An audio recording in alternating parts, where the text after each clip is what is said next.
that the boys made there, you know, for say this Monaco group, this present team, that this is their chance to win this thing. They've never done it before. They were in the final, wasn't it, once? Because they got beat by Porto, didn't they? Yeah, no, former 3-0. They never really turned up. But the point about all the... I saw somebody in the newspaper today describe them as the big vultures are circling around this team, and they're just ready to pick off the big talents. I'm sure. And the club's a selling club. You know, it has to be. You look at the gates they have. The stadium holds 15,000.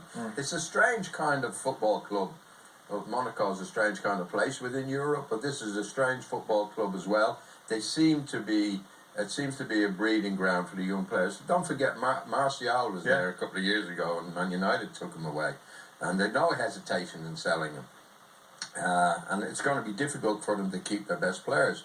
So you're right, Darren. This will probably be their best chance of winning the Champions League. But to do it, they're going to have to go past a streetwise team, as Didi described. I think the team that's made the most fouls in the competition so far. But they're fouls that don't necessarily get the book, Dara. You know, they're just niggly fouls. Didi described to stop, to slow the game down. And this Monaco team will have to keep their temper. You know, they'll have to have a bit of streetwise and say, well, no, let's wait.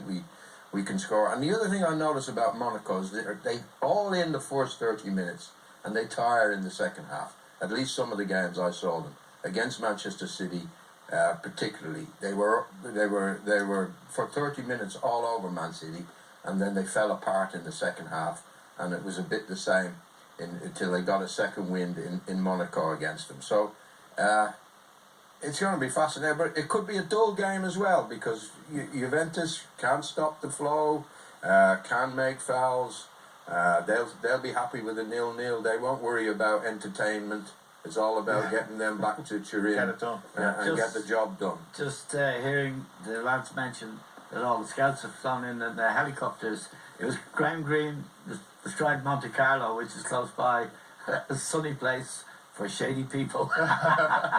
So we'll leave it there, as somebody famously once said. I love the way you describe Monaco's style as all in, which kind of suits the whole Well, Monte it's all Carlo in, like, thing. you know what all is. Absolutely. The casino, Dara. All in, big time, absolutely. Well, no, 4 a.m. Okay, then for the moment, thank you. We have a special